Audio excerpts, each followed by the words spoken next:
Buenos días.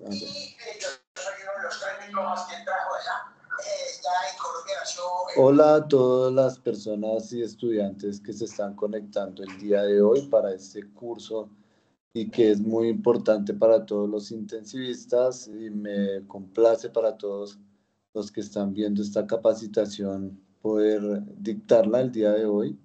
Es el manual para la unidad de cuidados intensivos y la enfermería intensiva y los procedimientos y cuidados que se deben realizar cuando estamos hablando de los manuales de cuidados intensivos.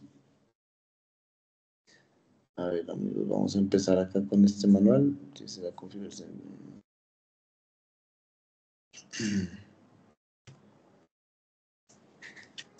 Bueno, hay que tener en cuenta que cuando hablamos de cuidados intensivos estamos hablando de un cuidado que supera al intermedio y al básico general médico. Y es que cuando una persona ingresa también a una unidad de cuidados intensivos es porque la patología es mucho más agresiva o ha sido más progresiva. Vamos a iniciar entonces el día de hoy.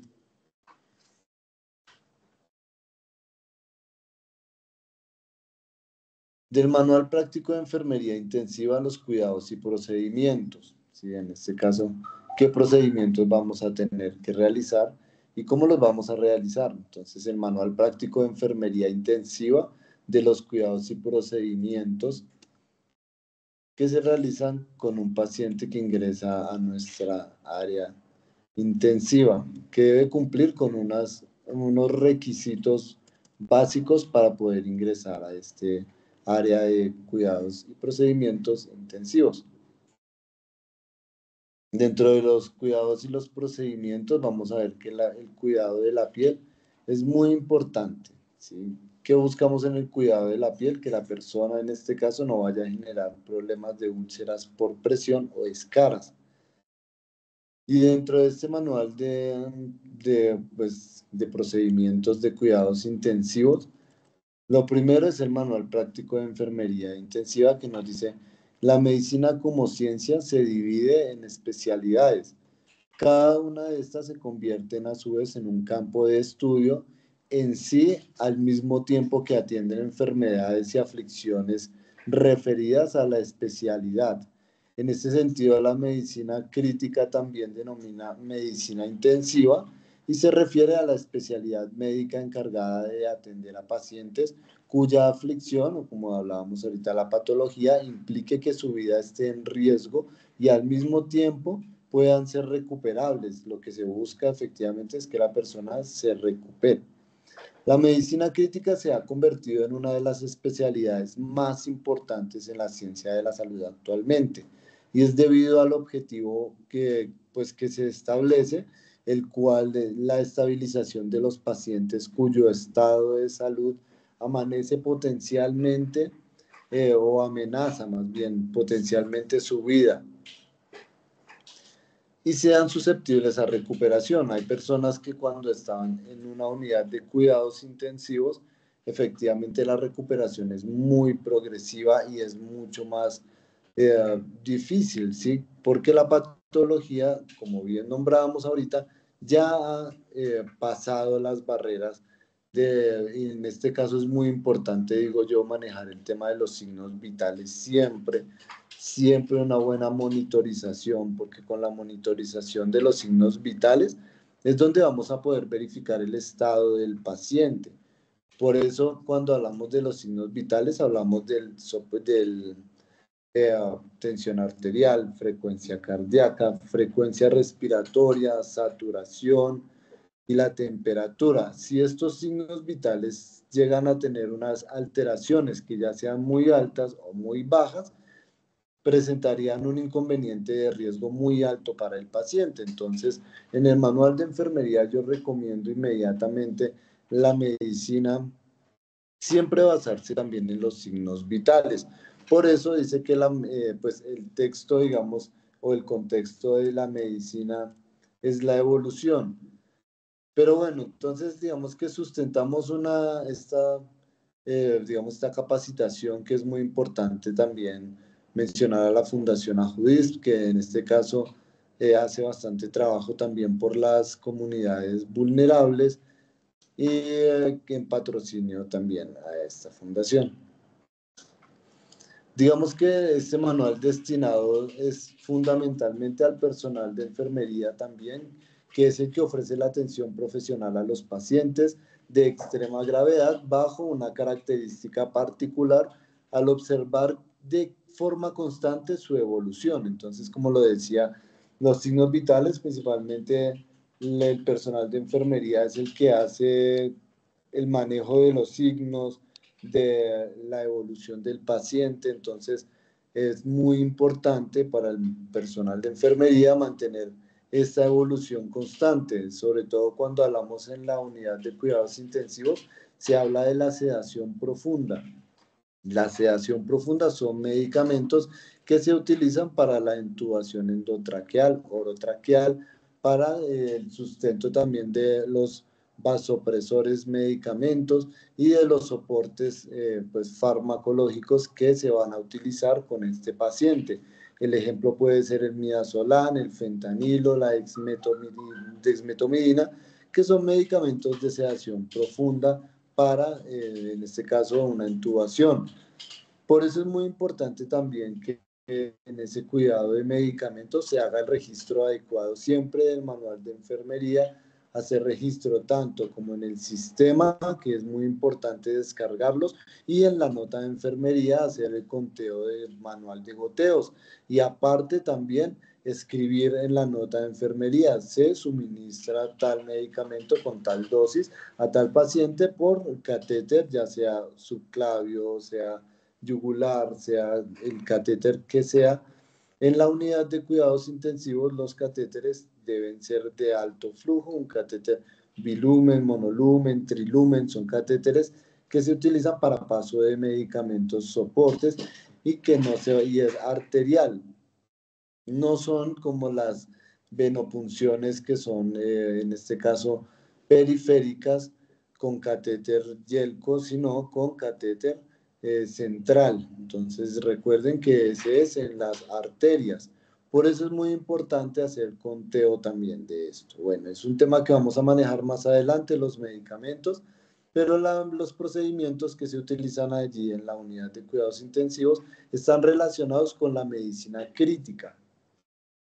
El personal de enfermería en la unidad de cuidados intensivos UCI, desde su ingreso ejecuta un gran número de actividades, entre ellas acondicionamiento de la unidad del paciente con todos los equipos. Cuando respecto a esto nos habla de manejo de limpieza, de hacer la limpieza adecuada a los insumos, a los equipos, a la camilla, a las mesas, todo debe hacerse una desinfección por turno. ¿Por qué? Porque en la unidad de cuidados intensivos proliferan más algunas bacterias debido a que hay una alta tasa de mortandad y una alta tasa de patologías. Entonces, esos virus son los que afectan nuevamente a los pacientes y son autoinmunes y resistentes. ¿Qué quiere decir autoinmunes? Que ellos se defienden de los desinfectantes. Entonces, por eso hay que tener mucho cuidado con este tema de la desinfección. Otra de las labores muy importantes que realiza en este caso el enfermero, puede ser también el médico, pues son los materiales necesarios para la atención del paciente. Si usted va a realizar un procedimiento, usted debe tener en este caso todas las, pues sus insumos, sus tijeras, si va a hacer una curación, debe llevar sus tijeras, debe llevar su marcador para marcar la curación, debe llevar lo que va a solicitar para del Fixomur o en este caso la venda protectora de la herida, debe llevar gasas estériles, debe llevar guantes, debe llevar tapabocas, implementos de uso personal o de protección personal ya instalados, debe llevar sus monogafas, debe llevar sus desinfectantes, que en este caso podría ser la clorexidina, que es un desinfectante muy efectivo para pacientes que buscan su recuperación, pues en este caso los desinfectantes matan más, hay unos que tienen mayor espectro y esos van a matar con mucha más facilidad a estas bacterias. Por eso es muy importante que usted lleve todo su equipo en la bandeja con. Cuando usted lleva su bandeja con, usted va bien preparado y el procedimiento va a ser efectivo. Pero si usted no lleva sus elementos y va a realizar un procedimiento estéril, va a tener problemas porque la medicina estéril requiere que usted no vuelva a tener contacto con el medio externo. Y usted cuando ingresa a un área de UCI, muy seguramente todo procedimiento, téngalo por seguro, es estéril. Entonces recuerde, lleve sus insumos y sus materiales necesarios. Otra de las labores que tiene que realizar es instala, monitorea con la finalidad de llevar a cabo la monitorización hemodinámica, que es lo que yo pues, les estaba diciendo, recalcando muy constantemente, y son los signos vitales. Los signos vitales en este caso son muy importantes en una monitorización continua, porque si no hay una monitorización continua, no se sabe la estabilidad exacta del paciente. Se debe tener los electrodos muy debidamente bien sujetados, pero en este caso es monitorización continua, entonces se debe hacer constantemente. Una persona que sea un enfermero de unidad de cuidados intensivos comúnmente debe tener 2 pacientes a su cargo. Cuando usted tiene 2 pacientes a su cargo, usted debe estar mucho más pendiente de ellos. Debe estar precisamente haciendo el conteo de líquidos, debe estar haciendo la monitorización y los procedimientos. Estos enfermeros tienen, en este caso, una pues mayor responsabilidad porque manejan medicamentos. Cuando manejan medicamentos, usted tiene que verificar que las mezclas no se vayan a acabar, porque si se le acaban las mezclas de medicamentos sedantes de sedación profunda, el paciente se va a despertar de mala manera y seguramente se vaya a extubar, retirar el tubo o se vaya a arrancar los dispositivos, porque en este caso esa persona tiene un mal despertar por falta de medicamento. Es por eso que es muy importante que se verifique la monitorización hemodinámica. Es muy importante manejar el uso de los desfibriladores en aquellas situaciones donde se requiera. Cuando habla de desfibriladores en ciertas situaciones, estamos hablando de las situaciones de paro cardiorrespiratorio o de código azul. Cuando hablamos del código azul es cuando una persona tiene un paro cardiorrespiratorio en el miocardio. ¿Qué tenemos que hacer en ese caso? Pues iniciar maniobras de reanimación cardiopulmonar de RCP, inmediatamente traer carro de paro y cantar código azul para que todo el personal médico de la unidad ingresen a trabajar. ¿Pero quiénes son? El enfermero, el médico, su compañero enfermero y la jefe de enfermería, donde muy seguramente se va a iniciar un soporte vital avanzado. ¿Por qué avanzado? Porque estamos en una unidad de cuidados intensivos donde ya hay catéteres, donde hay sonda vesical, donde hay monitorización continua, hay intubación endotraqueal, hay intubación de sonda nasogástrica o orogástrica y tenemos catéter central para paso de medicamentos. Todos estos son los dispositivos que debemos tener en cuenta en una unidad de cuidados intensivos, además que pueden haber más dispositivos, porque puede tener colostomía, porque puede tener DREN o puede tener VAC o hemovac o puede tener catéter Majurca para diálisis o dialización. Entonces, en la unidad de cuidados intensivos vemos como todo este tipo de dispositivos, cada uno cumple con una función y por eso hay que tener esa, pues esa, digamos, esa capacitación adecuada de manejo de dispositivos. Los desfibriladores es el DEA, es el desfibrilador externo automático, que ese se va a llevar también a cabo con el uso del soporte vital avanzado o el código azul. Con este que buscamos encenderlo, él lleva el manual, usted lo enciende, le cuadra o organiza los joules, que en este caso los joules son la corriente que va a disparar. Y esto seguido con las paletas bien instaladas, una la derecha sobre el tórax en el pecho arriba derecho, ¿sí? Y la izquierda debajo del corazón. Allí cuando diga, pues el médico al conteo de uno, 2, 3, presiona los botones y va a descargar los joules. De hecho, la máquina le avisa a usted, ella le dice descargue, ella habla para decirle descargue o le da un sonido de un pito. Cuando ella da el pito ya cargó la corriente y usted debe oprimir los dos botones y ella va a dar una descarga efectiva.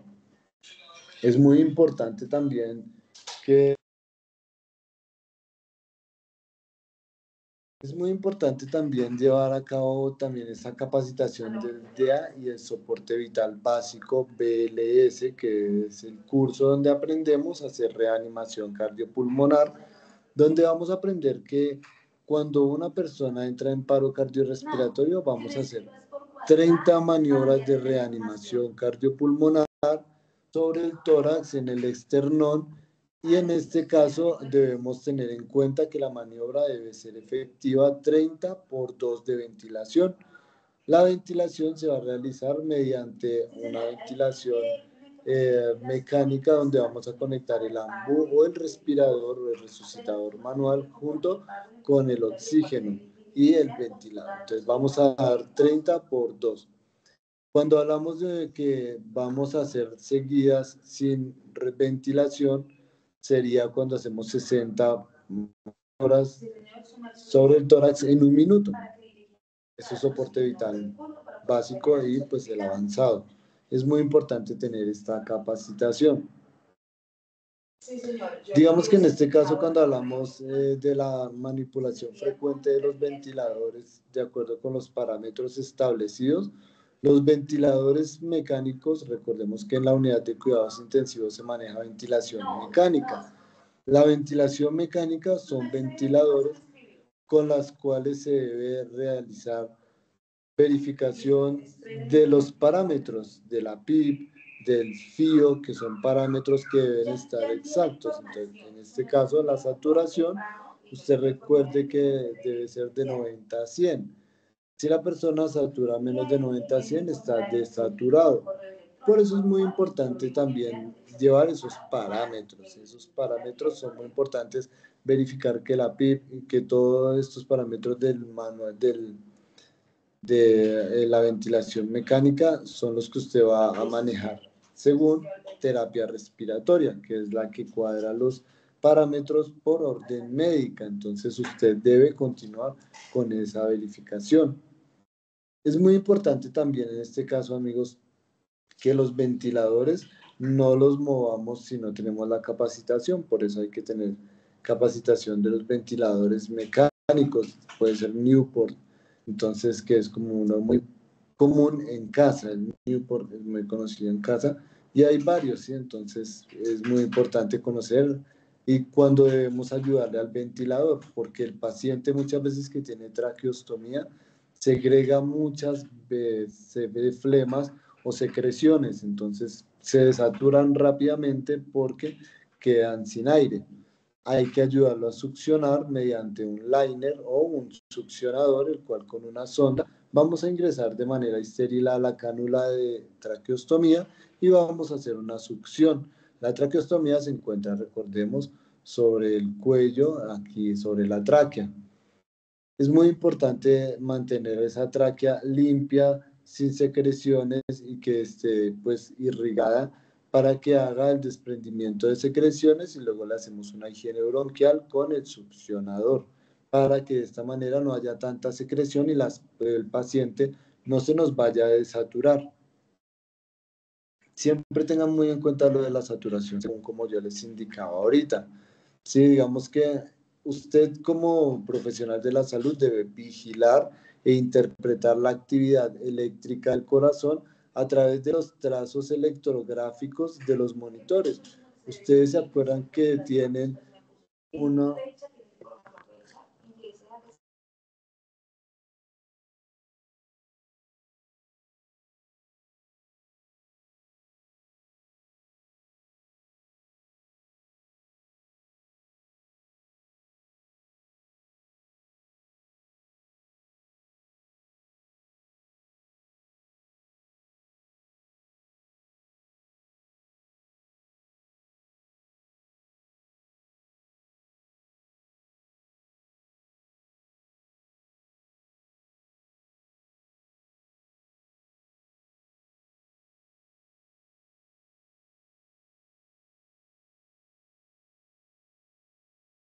Bueno, compañeros, resulta que la actividad eléctrica del corazón son los trazos que nosotros vemos en el monitor, que es una curva. Esa curva es muy esencial porque mediante esta curva nosotros nos damos cuenta de cuál es la actividad del corazón, porque puede estar generando una arritmia o una arritmia sinusal, o puede estar en una, ya digamos, en un paro cardiorrespiratorio. Y cuando hablamos de que hay paros, ya pues en este caso es un paciente que ya literalmente está muerto. Entonces, el trazo del electrocardiográfico del monitor es muy importante, ¿sí? Entonces, por eso hay que hacer mucho seguimiento de eso.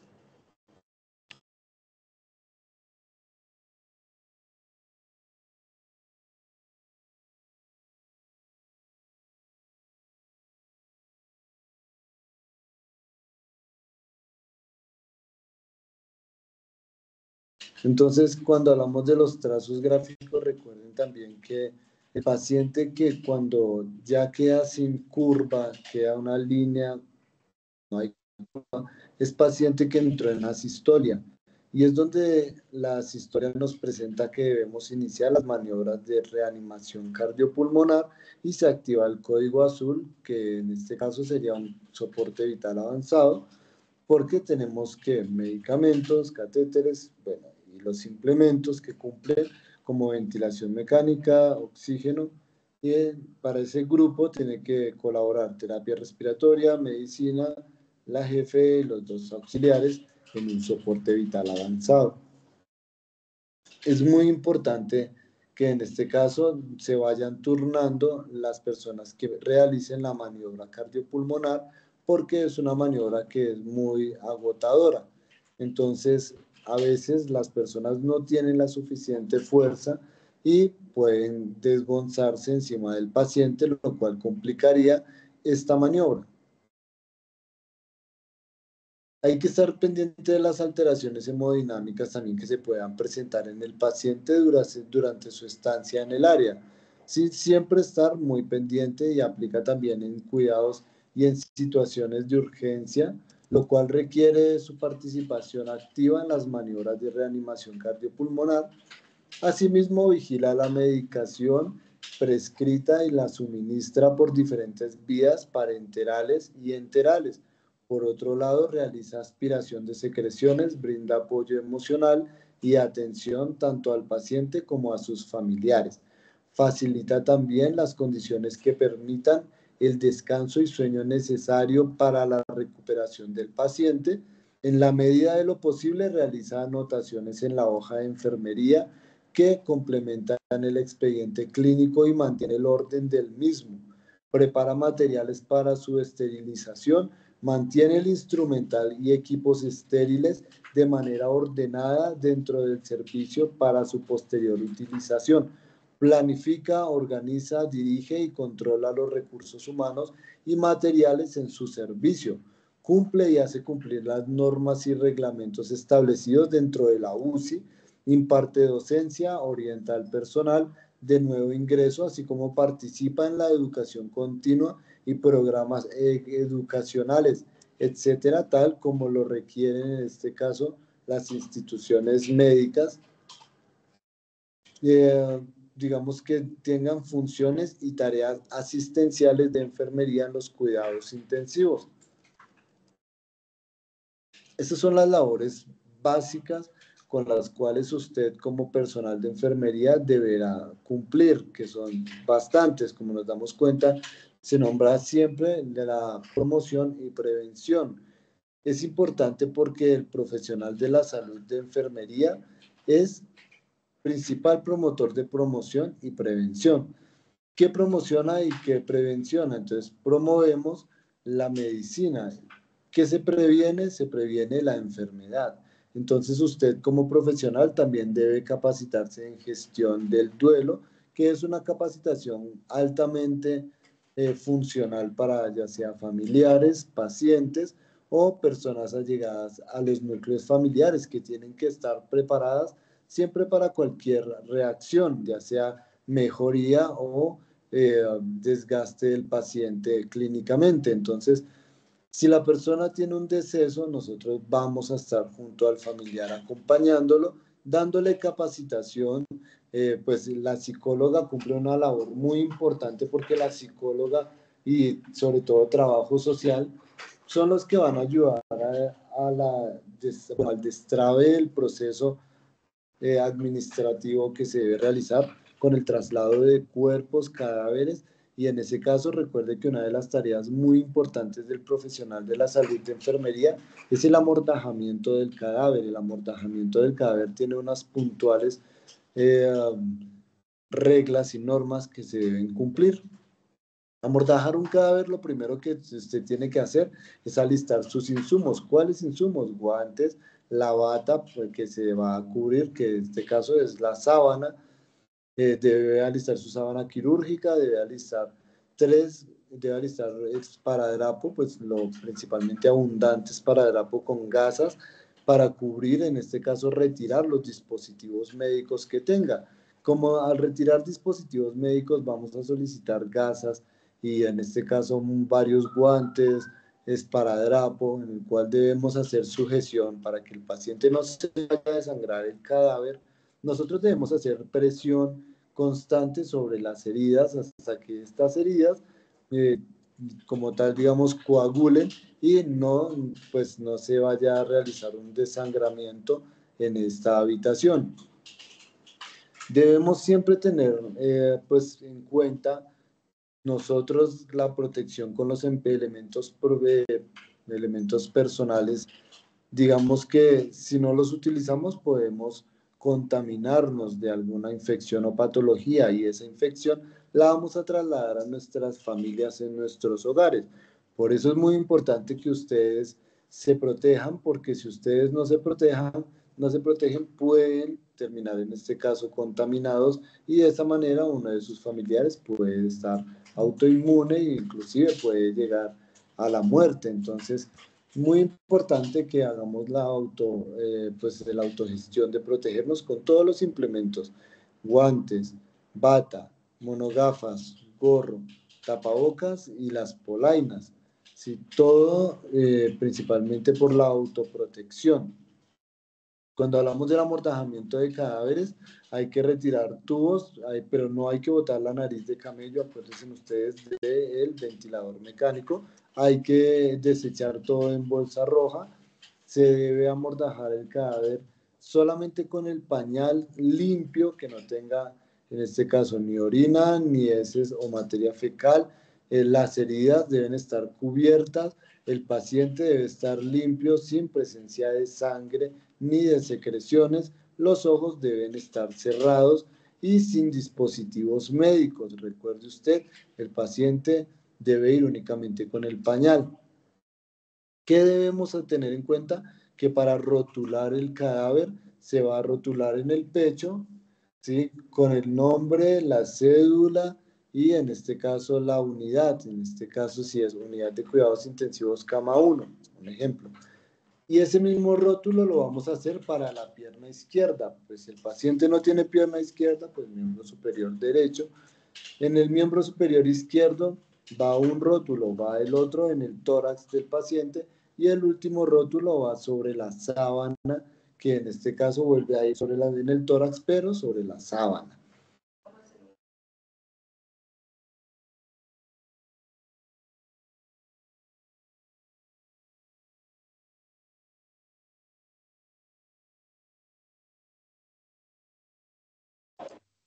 Cuando yo amordajo el cadáver, en este caso, tengo mucha precaución de los elementos cortopunzantes. Vamos a utilizar varios elementos de cortopunzantes, entonces hay que tener mucha precaución. ¿Qué tenemos que tener en cuenta? Que si las personas se llegan a realizar una cortadura, una punción con eh, con estos dispositivos, pues vamos a tener, digamos, una enfermedad laboral.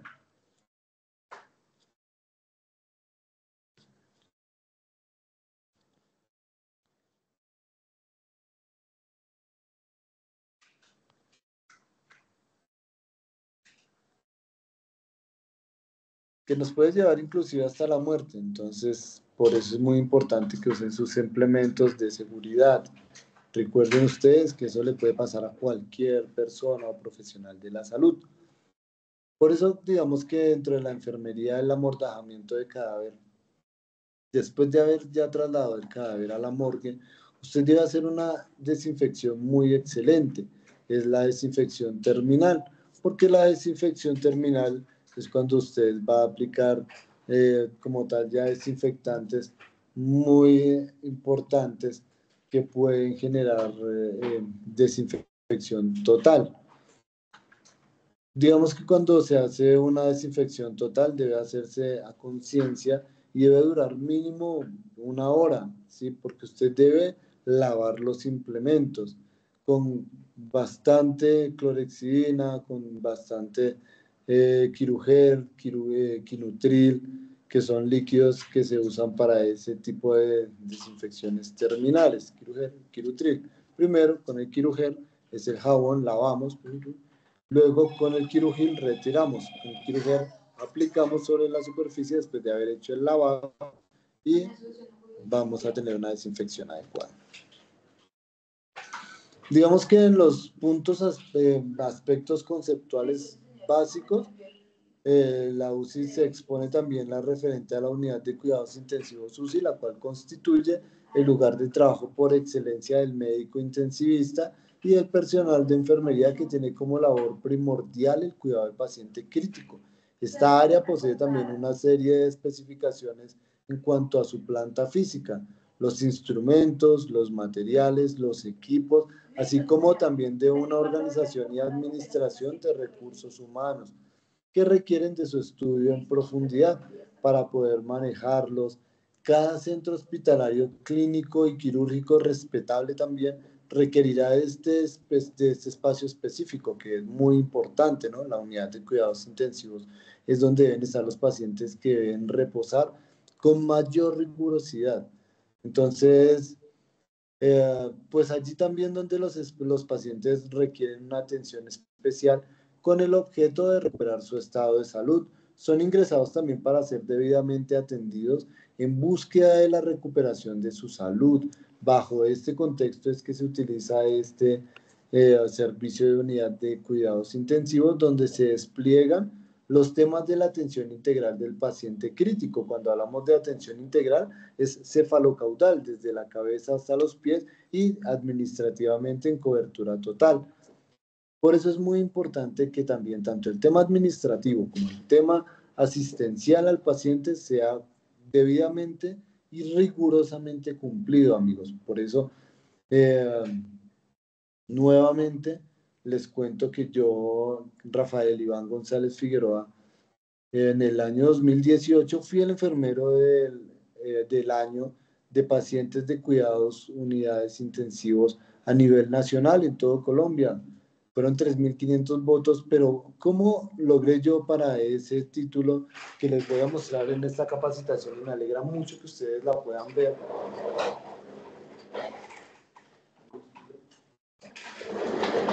Fue este premio, fue una entrega a nivel nacional, es un trofeo que recibí yo cuidando pacientes, pero de una manera que fuera de amor al paciente, porque cuando hablamos de amor al paciente es de cuidado y protección a nuestros pacientes, brindar un servicio ideal.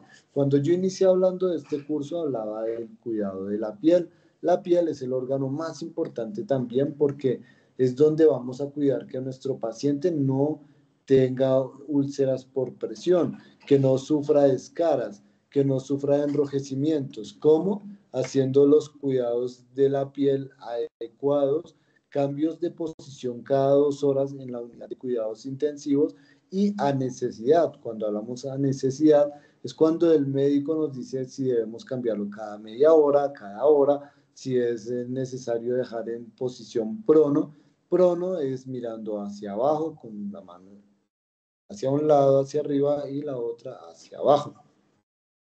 Buscando que la expansión de los pulmones sea mucho más suficiente y pueda oxigenar al paciente. Digamos que en el amplio campo de estudio de los cuidados y procedimientos de enfermería intensiva es el objetivo también del tercer punto, en tanto que se exponen aspectos fundamentales como son la recepción y cuidados inmediatos necesarios del paciente en la UCI, los registros y documentos que el personal de enfermería en la UCI lleva a cabo como parte de sus labores. Asimismo, se acaba la limpieza, también se abarca la limpieza y la desinfección y esterilización de los equipos y materiales. Sin embargo, es muy importante el punto del desarrollo de la temática sobre la intervención de la enfermería en los cuidados y procedimientos en la UCI, entre ellos cuáles, la monitorización, que es, yo creo que ha sido de lo que más hemos hecho un énfasis principal, los cambios posturales del paciente que acabamos de decir cada 2 horas, ya sea de cúbito lateral derecho, de cúbito lateral izquierdo, supino o prono. Supino es mirando hacia arriba. ¿Qué buscamos en un supino? Pues que el paciente esté mirando hacia arriba y hacerle los cambios de posición constantemente. Cada que se haga el cambio de posición, se debe hidratar la piel con crema humectante, ya sea una crema de avena, algo rico en zinc que pueda mantener una piel adecuada de nuestro paciente. Digamos que en este caso la recepción de los cuidados, en este caso y los registros de documentos del personal de enfermería en la UCI, también es muy importante relacionarlo en la historia clínica, tanto en el sistema como en la hoja física, aunque hoy en día ya muy poco se maneja el registro físico, más sin embargo hay entidades donde aún se maneja el registro físico, pero que quede debidamente dentro del archivo y el comprobante, porque muchas veces pueden ocurrir accidentes que no quedan registrados y por esto los profesionales pueden terminar pagando inclusive meses, años de prisión, pero también pues, puede ser debido a una mala praxis o a un mal procedimiento y cuando usted escribe, recuerde que lo que está escrito es lo que vale, está dándole fe a un procedimiento. Entonces es muy importante que siempre esté documentando en esta historia clínica.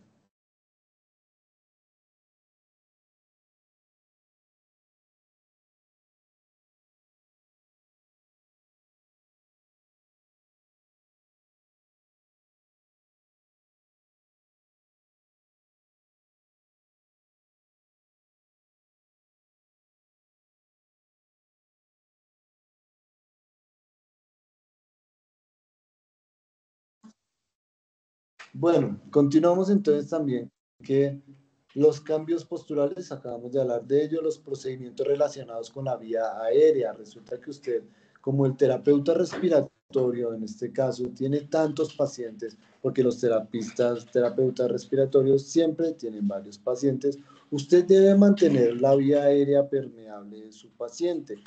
Muchas veces si tiene traqueostomía, usted tiene que hacer la higiene bronquial o verificar los parámetros del ventilador mecánico o verificar que los circuitos no estén con flemas y usted deba lavarlos y deba mantener estos circuitos permeables y limpios porque las mucosidades y secreciones generan que la persona se desature y pueda entrar en un paro cardiorrespiratorio. Además, usted debe verificar también siempre que la persona no se esté desaturando. Si se está desaturando, muy seguramente deba iniciar maniobras de crisis, esquemas de crisis. El esquema de crisis lo ordena el médico y recordemos que estos se realizan mediante inhalocámaras o se realizan también los esquemas de crisis con salbutamol, con salbutamol con bromuro de hipatropio y con la beclometasona. Entonces, en este caso, con esos inhaladores vamos a influir unos 2 a 3 puff, ¿sí? Según la orden médica, mediante una inhalocámara o directamente en la traqueostomía o directamente en el circuito.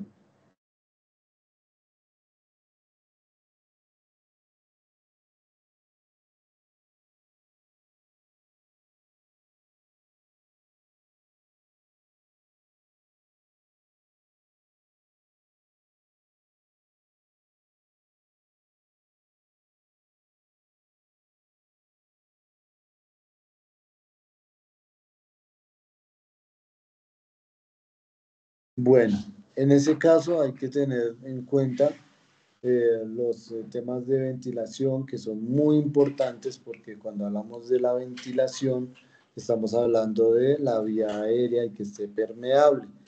Estamos hablando también de que el cuidado de la vía venosa central o catéter central en este caso son muy importantes también mantenerlos permeables porque cuando no está permeable. Ellos no tienen un marcador, ¿no? No tiene marcador. ¿No tiene marcador? No, espérenme un segundo.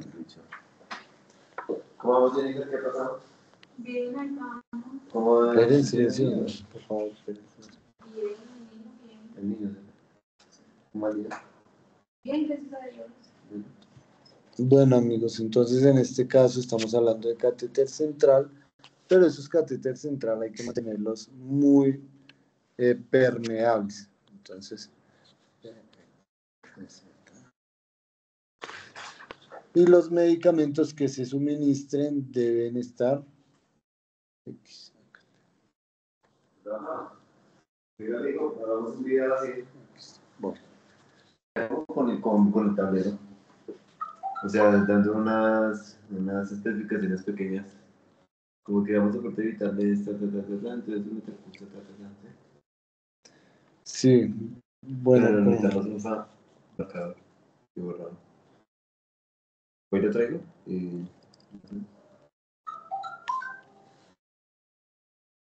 Bueno, ya se mira.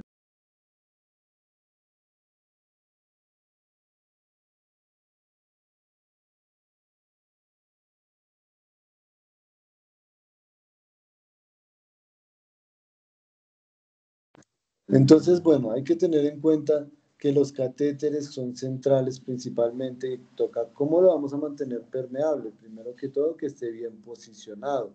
Segundo que todo, que los medicamentos se estén suministrando adecuadamente.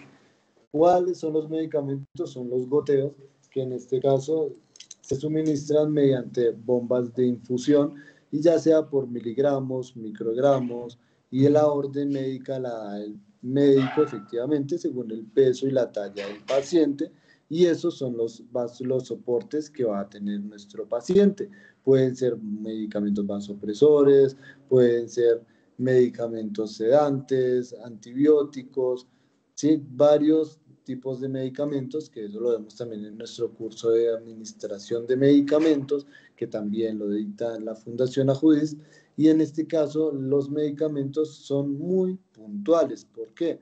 Porque si usted suministra mal un medicamento, puede llevar a la muerte instantánea de este paciente o a un paro cardiorrespiratorio. Entonces, hay medicamentos que usted prácticamente, o todos, en este caso, pueden generar una, una,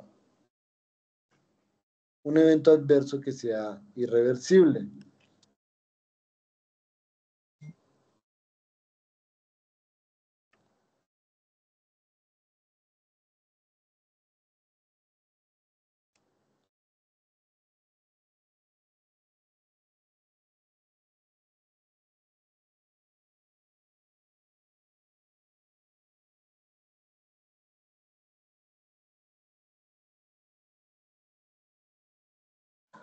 Y suele pasar porque los daños irreversibles se ven muy constantes. Es muy común ver un daño irreversible y estos pacientes desgraciadamente no vuelven a ser los mismos porque pueden entrar en paro cardiorrespiratorio. Los paros cardiorrespiratorios suelen tener secuelas irreversibles, lo mismo que un consumo o una mala administración de medicamentos, pueden ser también muy peligrosas. Y yo les recomiendo a ustedes siempre que lleven su conteo adecuado en su hoja de medicamentos, de control de líquidos, porque muy seguramente usted tiene que también hacer la fórmula para que el médico intensivista lleve el conteo.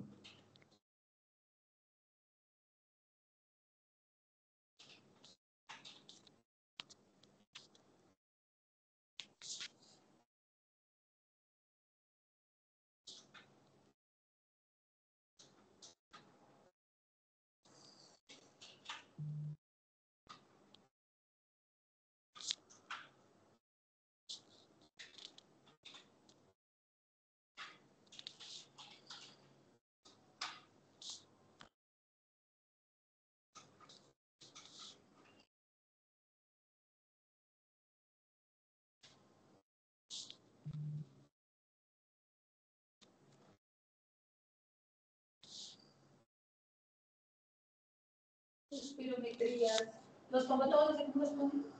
¿Cómo? Espirometrías. Pues tú mira, sí hay unos que se pueden colocar de la misma y otros que se pueden colocar, eh, digamos, esas espirometrías creo que tiene un nombre, entonces en Google tú pones curso de espirometría, a ver qué te suelta.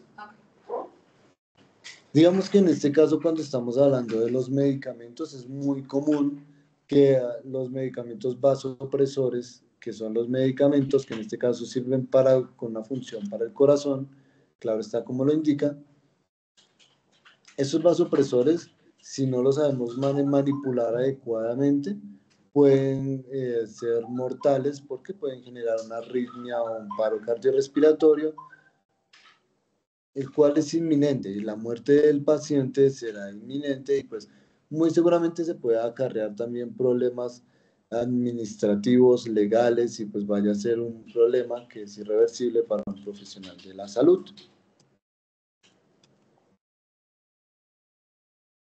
De la unidad de cuidados intensivos tenemos que hablar también que se puede definir como un servicio especializado de carácter polivalente y multidisciplinario, ¿sí? Entonces, inclusive las personas que son intensivistas tienen que tener una capacitación que se llama un curso de unidad de cuidados intensivos, pero se divide en áreas porque está el de adulto y unidad de cuidados intensivos neonatal y unidad de cuidados intensivos pediátrico. Efectivamente, la unidad de cuidados intensivos adulto, como su nombre lo indica, maneja pacientes que ya sobrepasan los 18 años y que en este caso, en el tema administrativo, pues ya es adulto de mayor de edad, pues, sobre todo en la mayoría de países. Pero bueno, siempre hay unos formatos o unos consentimientos informados que se le van a realizar al paciente y esos consentimientos informados los maneja el familiar encargado, el familiar directo, ya sea padre, madre, si no tiene pues en primera consanguinidad, en segunda que sea esposa, hijos, ¿sí? Entonces, y si ya por último, entonces así sucesivamente, hermanos, tíos, un familiar que se haga responsable, al cual se comunicará constantemente en ciertos horarios la información de evolución del paciente y en este caso a las comúnmente en la mañana, en la tarde y en la noche el médico intensivista podrá informar al familiar ya sea mediante una llamada, si hay alguna complicación o mediante manera presencial diariamente, ¿sí? La evolución de su paciente y esto legalmente todas las personas tienen derecho. Sí, como tenemos deberes, tenemos derechos. Este es uno de los derechos constitucionales que la medicina aplica para las personas. Digamos que los requerimientos para tener un espacio, recuerde usted que debe ser, una vez establecido el número de camas de la unidad, se debe establecer el tamaño de la misma, ¿sí? Entonces, sumados también al número de camas, existen otros determinantes del espacio. En efecto, una unidad de cuidados intensivos también requiere ciertos espacios y comúnmente se divide por cubículos, es una habitación por persona. Entonces es un espacio explícito por persona, no como en temas como hospitalización, donde podremos encontrar en una habitación hasta 6 pacientes, 8 pacientes. En una unidad de cuidados intensivos, máximo ingresan 6 pacientes, que es lo permitido y depende del tamaño de la unidad de cuidados intensivos. Por eso el espacio asignado para las camas es lo cual influye también el lugar necesario para los equipos de control y la actividad a desarrollar.